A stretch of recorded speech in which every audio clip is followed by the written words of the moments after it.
काय अवघड नाही तुम्हाला. हे MSCBचं नाही, ठेकेदार आहे.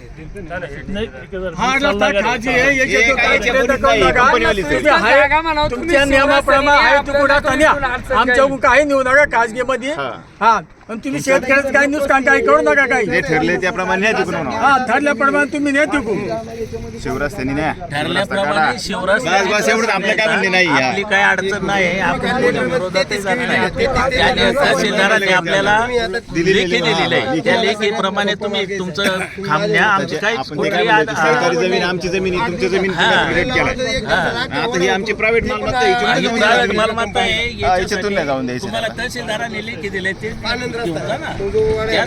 शिवराज त्याने न्यायला आपण पुढे काय हरकत आहे. आणि शिवराज त्याने पुढे नेल्यानंतर काय अडचण आहे. त्यांनी काही सॉल्व करायची ना.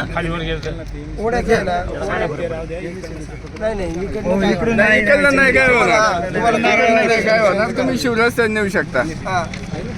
मुख्यमंत्री काल म्हणले झिरो काय म्हणजे कोणी विरोध करीत असेल तर त्यांना उचला. कोणाला उचला. तुम्हाला आम्ही विरोधच नाही केला. आमचा प्रोजेक्ट तुम्हाला काय केलं. 168 प्रमाणे कलम लावण्यात येईल. ह्या प्रकार आम्ही काय केलं. काय गुन्हा शेतकऱ्यांचा कायदा सुव्यवस्था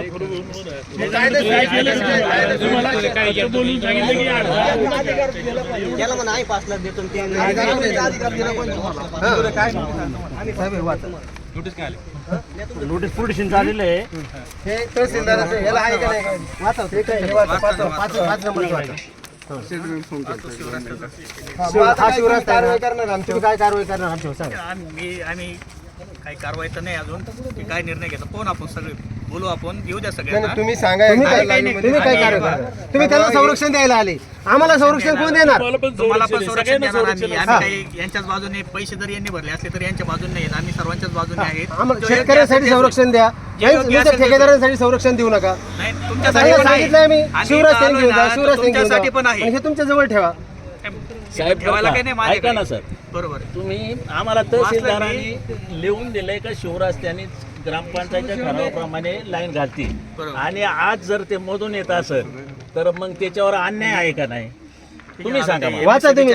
मी वाचले. चुकीचं असेल आमचं तर आम्हाला सांगा. आम्ही चुकीच्या मार्गाने यांना मनमाने कारभार करायचा. तलवार सुरू ठेवायची. निर्णय घेणारे हेच आहेत. तुम्ही आणि हेच निर्णय घेऊ शकता. मी सोबत आहे. आम्ही काही बोलू नये म्हणून आहेत. MSDL जो अप्रूव्ह केलेला प्लॅन ते येऊ द्या अधिकारी. अधिकारी येऊ द्या. त्यांचे येऊ द्या. यांना प्लॅनेट सिमेंट मागितलं तर प्लॅनेट सिमेंट सुद्धा आमच्यासाठी आम्हाला दिलं नाही. तुम्ही सल्लागार आहे ना. हे आवाज सल्लागार आहे. आवाज सल्लागार आहेत ना तुम्ही.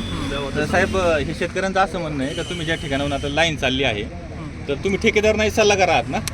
तर ती चुकीच्या दिशेने म्हणजे शेतातून चालली. सगळ्याचा अभ्यास करू आणि ते ठरवू टाकू. पण आता हे अप्रूव्ह प्लॅन आहे आपला MSCBचा. ते अप्रूव्ह केल्याप्रमाणे आम्हाला जाऊ द्या अशी आम्ही शेतकऱ्यांना विनंती करतोय. त्याच्यावर आमचा असा निर्णय आहे.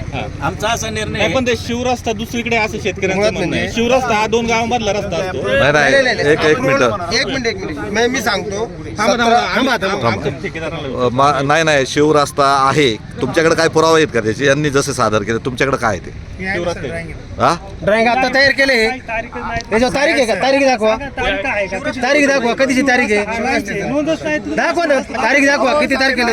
शिवरस्ता नाही ना. शिवरस्ता नाहीच आहे. हा शिवरस्ता नाहीच आहे. शिवरस्ता तो तिथे राहिला.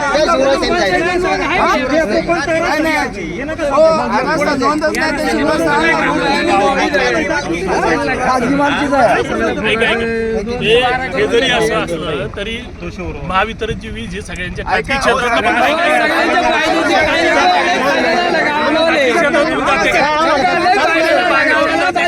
काढून देणार.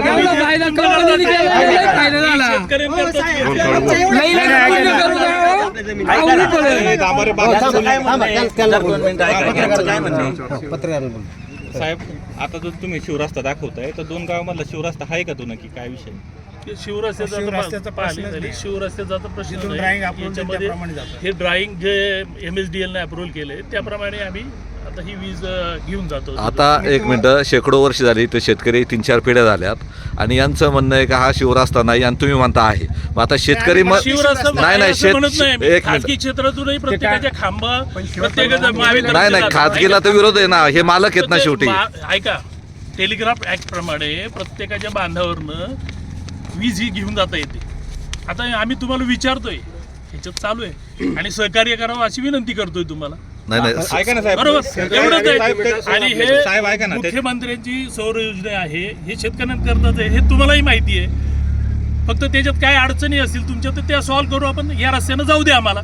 बरं, विद्युत कायदा 2003 नुसार जर खाजगी क्षेत्रातून तुम्ही जर नेणार असाल कलम 16 नुसार, तर हरकती आल्या तर त्यांचं निवारण करणं पहिल्यांदा सांगितलेलं आहे, त्यानुसार तुम्ही निवारण करणार आहात का? 11 केवीला आपण जास्त निवारण करत नाही, 66 केवीला निवारण करतो. कायदा तर सांगतो. 66 केवीला आपण जागा ॲक्वायर करतो आणि त्याला ते शेतकऱ्यांना त्याच्यापासून पैसे मिळतात. आता एक मिनिट, आता मी बोलतो मध्ये.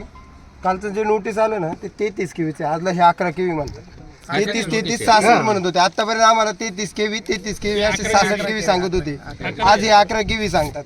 नक्की यांचं किती नक्की किती केवी ते सांगा आम्हाला. काय प्लॅन एस्टिमेट काय आम्हाला दाखवतेच नाही. प्लॅन एस्टिमेट दाखवा ना आम्हाला. मला 2 दिवस आणि 1 मिनिट कालचं